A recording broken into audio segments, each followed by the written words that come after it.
여러분들 혹시 밤에 술을 좋아하는 남편이 아무 예고도 없이 직장 동료를 집에 데리고 오면 여러분의 반응은 어떨까요? 여보, 당신에게도 친구가 있어서 내가 정말 멋있는 거 음식 만들어낼게, 좀 기다려봐, 이렇게 말할까요? 안방으로 데려가서 꼬집고 이 인간아, 미리 얘기를 해야지. 도대체 여러분, 정말 집에서 흔히 일어날 수 있는 일들이죠. 또 우리 자녀들이 집에 친구들을 데리고 오면 너 왜 놀이터에서 놀지? 왜 집에 왔냐? 집에 애 데리고 오는 것이 얼마나 기쁜 일이에요, 그렇죠?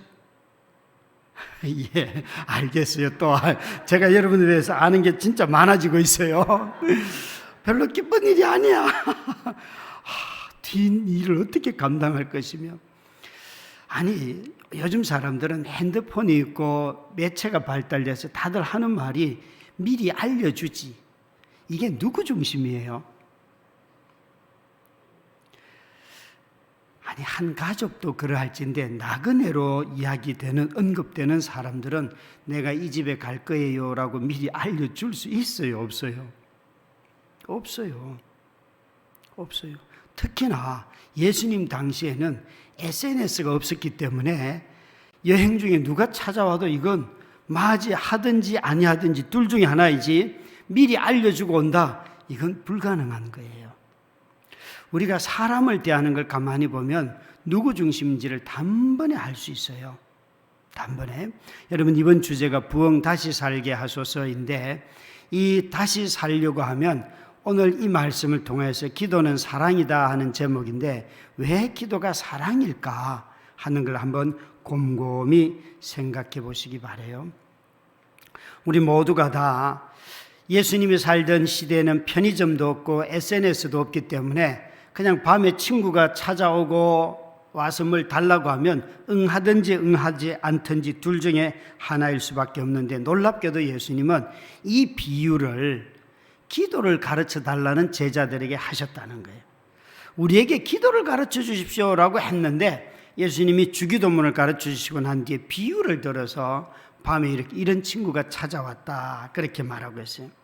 여기에 편의상 여러분 이렇게 할게요. 찾아온 친구는 여행하면서 여행 중인 친구예요. 이 친구를 A라고 합시다. 그 다음에 A라고 하는 친구를 맞이한 사람, 잠들어 있는 이 사람은 B예요. 그런데 이 B는 음식이 없어요. 음식이 없어요. 그래서 이 B가 어디로 가는가 하면 자기의 친구에게 C에게 가는 거예요. 이 구도 자체가. A가 찾아왔는데, A가 B를 찾아왔는데 B가 C를 찾아가서 음식을 구해다가 먹이는 거예요. 이게 이 비유에 A, B, C 등장하는 세 사람이에요. 그러니까 여행을 다니던 친구가 먹는 것이 떨어져서 나를 찾아왔는데 나는 어떻게 할 것인가. 벌써 여러분 배알이 꼴려요. 너는 여행 다니고 나는 집에 있고.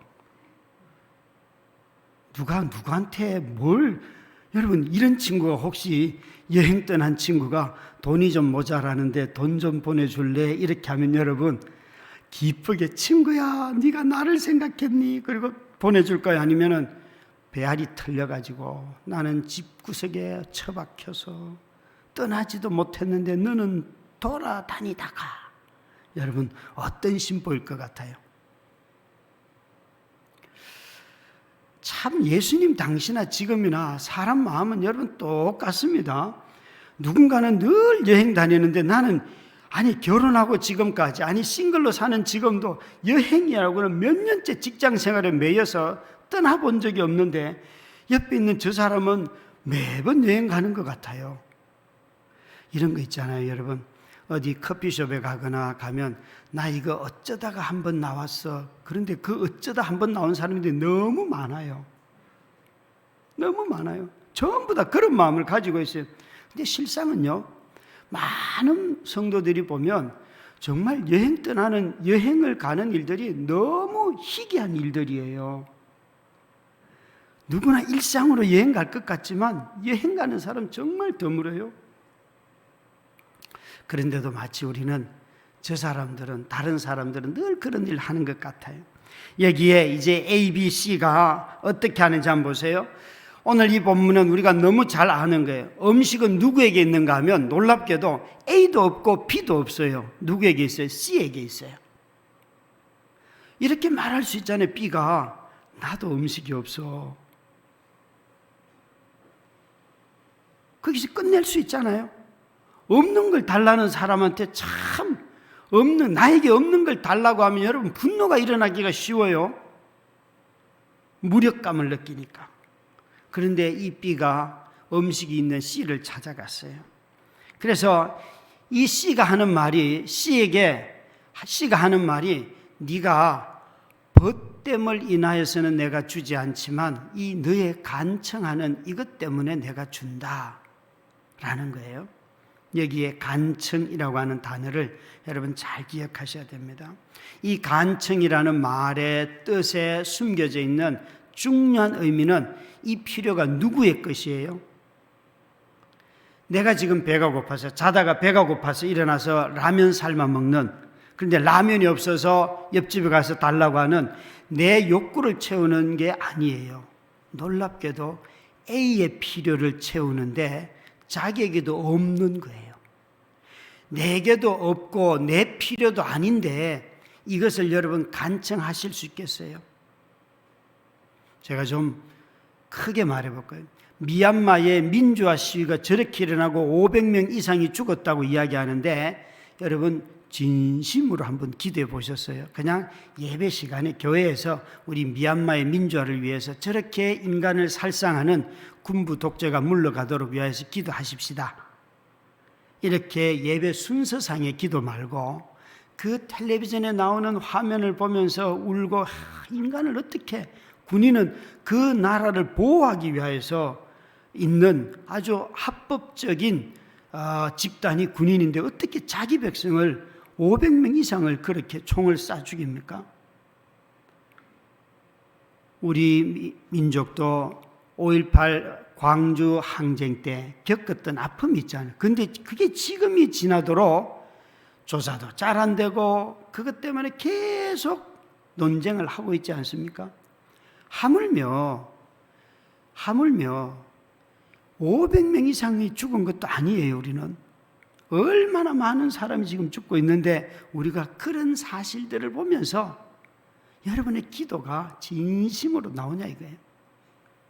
다른 사람의 필요, 다른 사람들의 필요. 여기에 나오는 이 본문에 간청하는 이 사람은 자신의 필요가 아니에요.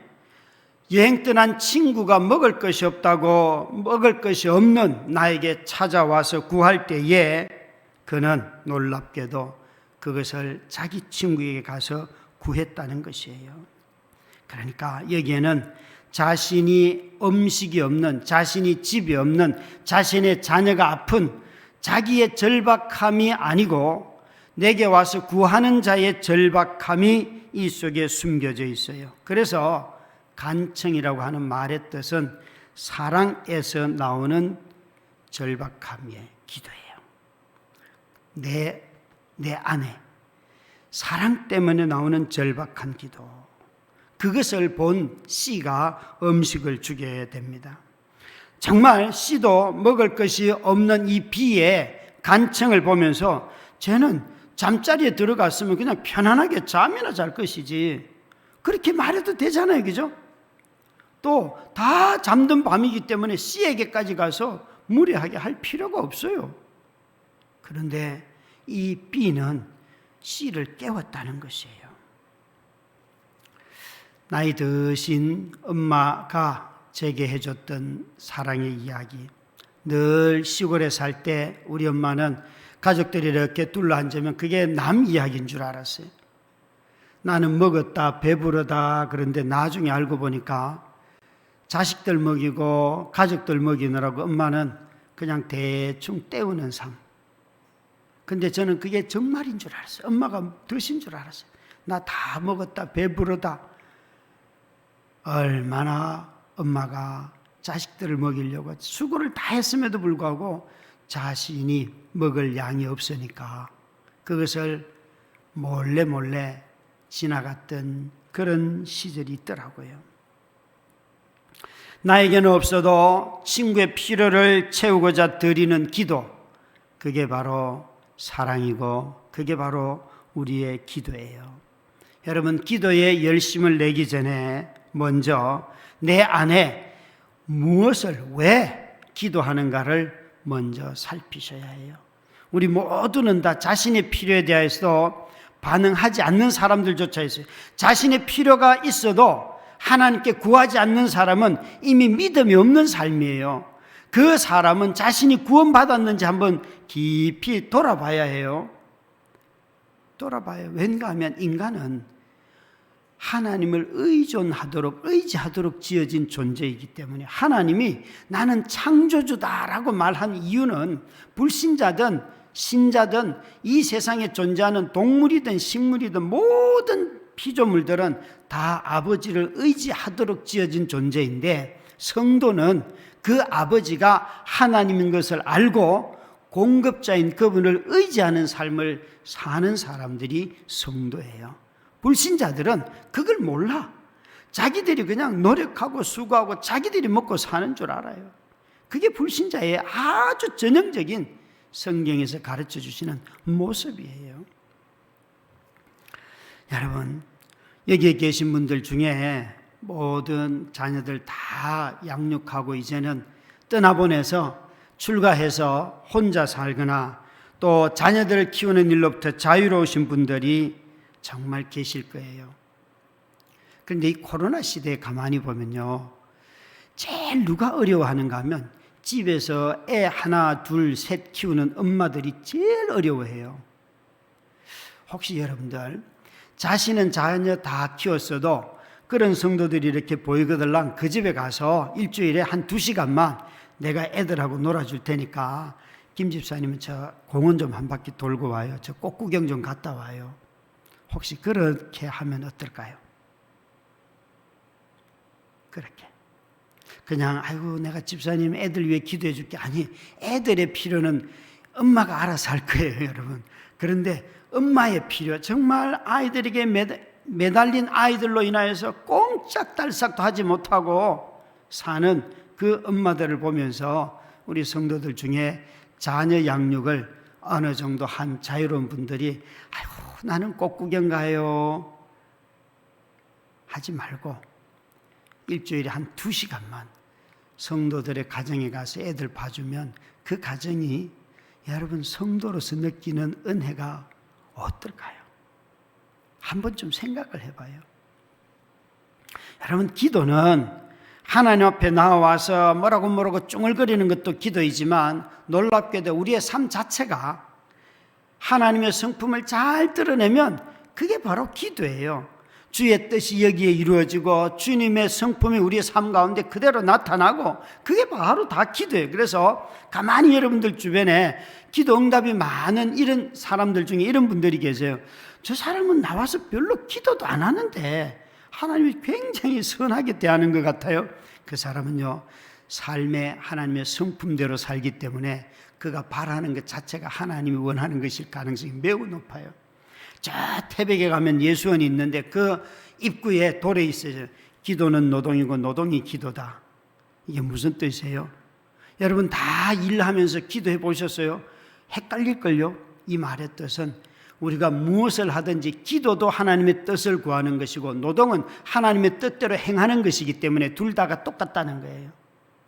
하나님의 뜻대로 행하는 것, 기도를 자신의 필요와 자신의 욕구에다 맞춰놓으면 기도할수록 인간은 가장 탐욕스러워집니다. 그래서 한국교회가 망한 이유가 탐욕을 가지고 자꾸 채워달라고 기도해서 그게 응답이 되니까 더 탐욕스러워지는 것이에요.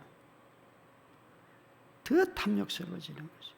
어제도 들었어요. 어떤 분이 와서 목사님, 자기가 전도사로 그 교회에 있는데 우리 교회 목사님이 젊은 분이신데도 불구하고 사임을 하면서 돈 달라 그래서 교회가 지금 분쟁에 빠졌다고 그래. 얼마를 달래? 그러니까 6억 달래, 6억. 그런데 그 전임자는 18년 자기가 개척해서 사역했다고 은퇴하면서 18억을 받아갔대요. 그래서 제 입에서 미친 새끼 아니냐 그랬어요. 저는 이런 욕 많이 해요. 그 미친 놈이지 그게, 그죠? 여러분 미친 놈이죠? 고개라도 끄덕여 봐요, 여러분. 이게 참 여러분, 악한 것을 보고 악이라고 말할 수 있는 게 필요해요. 그게 교회입니까, 여러분? 그걸 또 줘서 보냈어. 이런 얘기하면 열받아서 안 돼요. 저도 좀 자제를 하고, 줄 것도 없는데 요구하는 사람들에게 반응할 수 있는 것, 그게 사랑이에요. 예수님의 사랑이, 교회는 무조건적인 사랑 아닙니까? 내게 조건이 안 돼도, 내가 그럴 능력이 안 돼도 없으니까 다른 사람한테 가서 손 벌리기도 하고 하나님한테 매달리기도 하고, 그게 바로 기도라는 거죠. 그래서 여기에 이 C가 하는 말이 너무 중요한 것이에요. 여러분, 우리는 없어도 사랑할 수 있어요. 내가 너와의 친구, 아는 것이 문제가 아니고 너희가 이 친구를, 다른 친구를 사랑하는 그 마음을 보니까 내 마음이 감동이 돼서 내가 일어나 너에게 주마. 우리 가족도 다 잠자리에 들어서 불편한데 네가 어떻게 사람을 사랑하는지, 없는데도 사랑하는 너의 사랑을 보니까 당연히 있는 나는 더 사랑할 수 있지 않겠어요? 더 사랑할 수 있지 않겠어요? 사랑하려고 하면 여러분, 담대함이 필요합니다. 늘 있는 것만 가지고 주는 사람들에게는 수치스러움이 있어요. 자기가 없으면 사랑 안 하려고 해요. 자기 능력이 안 되면 안 한다고 그래요. 그런데 여러분, 이런 사랑을 가진 분들은 내게 없어도 누가 요구하면 한번 응해 보려고 하는 거예요. 자기를 줘보려고 하고 안 돼요, 여러분. 막 성질나고 그래도 또 한 번 더 해보고. 그런데 늘 자기 가진 것만 가지고 사랑하는 사람들은 자기 수치심에 갇혀 있을 가능성이 매우 높아요. 있으니까 사랑하는 것하고요, 없으니까 사랑하는 건 전혀 다른 거예요. 저는 매주 월요일마다 등산을 해요. 저희 집 근처에 한 10분만 가면 그래도 한 600m 되는 산이 있기 때문에 올라갔다 내려오면 아주 기분이 좋아요. 겨울에 산행을 혼자 이렇게 하는데 올라가면 보통 그런 산에는 절이 다 있잖아요. 사찰이, 그죠? 사찰에 계단이 한 300개 되는 계단이 있는데 눈이 오고 난 그 길을 썰었는데요. 계단이 이렇게 펑퍼짐하고 그래도 한 넓은 직사각형 돌들이 큰데 제법 눈을 어떻게 썰었는가 하면 사람이 발을 딛는 끝자락만 살짝 비질 딱 한 번 하고 지나가는 거 있잖아요. 제가 계단 받고 올라가면서 절간이나 교회나 똑같은 새끼들이 너무 많아. 아니, 눈을 썰려면 이거 이렇게 한번 크게 썰어야지. 어떻게 꼭 발 딛는 거 깔짝. 하여튼 절간에서 돛 닦는 놈이나 똑같아요. 제가 볼 때는. 그래요, 안 그래요? 어떻게 하든지 적게 하고, 아니 돛 닦는 인간이 적게 하면 안 되잖아요, 그죠? 사람 안 다니는 길에도 눈 썰어야 될 판인데 무슨 말하는지 아시겠어요? 마음에, 사랑하는 마음에 자원하는 마음이 없어요. 그러니까 시키니까 하는 거예요. 억지로 하는 거예요. 억지로. 제가 어젯밤에 집에 들어가서 이제 강 목사님한테 책 선물 드릴 거예요. 그리고는 우리 큰딸의 방에 책이 있기 때문에 딸아, 이 책을 이렇게 종류별로 좀 구분해서 포장을 잘 해서 밖에 둬라. 아빠는 잔다. 그랬더니 아니, 아빠가 하실 일을 왜 또 저에게 시킵니까? 이렇게 말하더라고요. 그래서 아니, 아빠가 피곤하니까 네가 좀 해줘. 네 방에 있으니까. 그러니까 아니, 아빠가 알아서 하세요. 그런데 우리 큰딸이 꼭 이렇게 말하고도 자기가 해요. 그런데 둘째는요, 이렇게 말하고 안 해요. 누가 좋으세요, 여러분? 여러분, 진짜 우리는 간청이라고 하는 것이 우리 안에서 나오는 사랑이라는 사실을 잊지 마셔요. 특별히 여러분, 나도 먹을 것이 없는 배고플 때에 누가 나한테 먹을 것 달라고 하면 대부분 다 화냅니다. 그런데 이 사람은 자기에게 없는 먹을 것을 구해서 줬다는 거예요. 이게 기도라는 것이에요. 기도는 내게 있는 것을 주는 게 아니에요. 누군가가, 사람들이 요구할 때 그들은 내게 있다고 생각하고 요구할 수도 있겠지만 내게 없는 것조차도 구하는데, 사실은 여러분, 기도는 다 우리에게 없는 것을 하나님께 구하는 것이에요. 저와 여러분이 내가 낳은 자녀라고 해서 내가 사랑할 수 있는 게 아니잖아요. 그죠? 이른 새벽에 와서 하나님 앞에 엎드리고 이 아이들 오늘도 사랑하게 해주세요 간구하고, 그럴 때에 한 곱이 한 곱이 넘어가잖아요. 자기 성품으로 아이들을 사랑하려고 해보세요. 여러분, 얼마나 참을 수 있는지. 결코 그렇지 않아요. 그래서 사랑보다도, 여기에 참 자신의 벗됨보다도, 우정보다도 이 사람의 사랑 때문에 감격해서 하나님께서 이 친구 C가 B의 기도를 들어주셨다는 것이에요. 여러분, 이 본문에 이렇게 예수님 말씀하시면서 우리에게 뭐라고 말씀하시는가? 그게 이런 구절이 있어요. 보니까 만약에 누가 아버지에게 아들이 생선을 달라고 하는데 뱀을 주며 떡을 달라 하는데 전갈을 줄 아빠가 있겠느냐? 너희가 악할지라도 좋은 것을 줄 알거든. 하물며 너희 하늘 아버지께서. 여러분, 여기 있는 우리 자녀들, 아빠 엄마에게 여러분들이 엄마 이번에 내가 자전거를 사고 싶어요. 그래서 여러분들은 줄여서 한 40만 원짜리, 그죠? 요즘 자전거 대충 40만 원. 너무 세게 불렀습니까? 만약 아이가 40만 원짜리 자전거를 사달라고, 이거 내가 타고 싶어요. 그러면 엄마 아빠가 아이고, 우리 아들이 이런 수준 낮은 자전거를 사냐? 야, 그래도 자전거는 100만 원쯤은 돼야지. 내가 좋은 거 사줄게. 이러는 엄마 아빠가 있어요, 없어요? 네? 여러분들이 보기에 한 40만 원짜리, 여러분들은 정말 자전거를 잘 알아서 좋은 거 어마어마하게 많은데 더 불구하고 줄여서 싼 걸로 부탁을 딱 드리면, 이런 돈이 어디 있냐 부터 시작해서 공부나 잘 해라. 또 막 조건을 달아. 이번에 몇 등 하면 사줄게. 진짜 딱 여러분 정남이가 떨어지죠, 자녀들아. 그죠? 성경은요, 떡을 달라는데 진짜 떡은 안 주고 뱀을 주고 전갈을 주는 부모들이 이 시대에 많잖아요. 이 시대에 얼마나 많습니까? 어떻게 아이들을 그렇게 때립니까? 아이들 안 때리더라도 인생의 다른 목적을 가지고 아이들을 가르치면 그것도 독을 먹이는 거잖아요. 그렇죠? 아이들이 다 보고 있어요. 우리 엄마 아빠는 그래요. 이렇게 말한다니까요. 어느 유초등부 수련회 강사로 가서요, 얘들아, 너희 엄마 아빠가 집에서 제일 귀하게 여기는 게 뭔지 한번 적어봐라 그랬어요. 그래서 막 아이들이 적었어요. 발표를 시키니까 제일 첫 번째가 텔레비전이요, 두 번째 컴퓨터요, 세 번째 골프요, 골프채. 근데 그 중에 몇몇 아이들이 나요, 나 이러더라고요. 제가 원했던 답은 나요, 나인데 놀랍게도 아이들은 엄마 아빠가 집에서 제일 귀하게 여기는 거, 아빠가 제일 귀하게 여기는 거 골프채 나옵니다. 골프채. 여러분들도 한번 물어봐요. 엄마 아빠가 제일 귀하게 여기는 거 직장이요, 나올 거예요.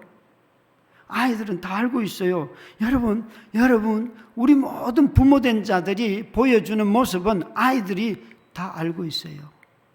알고 있어요. 예수님 당시에도 예수님은 부모된 자들도 이렇게 하는데 하물며 하나님은 그러겠냐라고 말씀하고 계시는데요. 여기에 정말 놀랍게도 우리 주님께서 이렇게 말씀하고 있어요. 그러나 이 세상을 가만히 보면 너무나 자녀들에게 독을 먹이는 부모들이 많다는 거예요.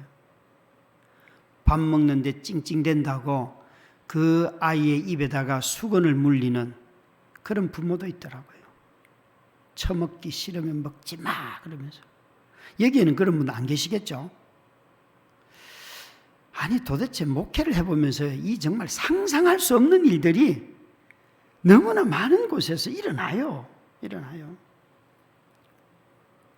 우리 모두는 다 주님께 구하는 게 참 많아요. 주기도문에 보면 일용할 양식을 우리가 구하잖아요. 일용할 양식이라는 것은 당장 지금 필요한 것들이에요. 여기에 생선을 달라 하고 계란을 달라 하고 떡을 달라 하고 지금 당장 필요한 것들이에요. 여러분, 지금 당장 필요한 것들을 놓고 달라고 하면, 기도를 해보면 그 필요가 당장 채워지던가요? 안 채워지던가요?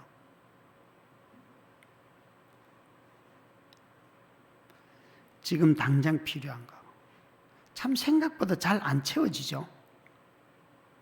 우리의 기도 생활이 깊어지면 깊어질수록 자꾸만 우리 삶에 욕구가 자유해지고 욕구가 자연스러워지고, 또 헛된 욕구, 내가 잘못 구하는 거, 과다하게 구하는 거, 이런 것들이 하나씩 벗어나게 됩니다. 그러면서 삶의 실제가 보이기 시작해요. 정말 가장 좋은 게 여러분 뭐라고 생각해요? 기도에 있어서.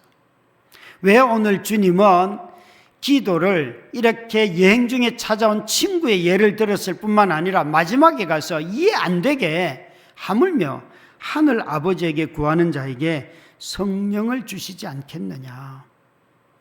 모든 기도의 응답, 최고의 선물은 성령님이시죠.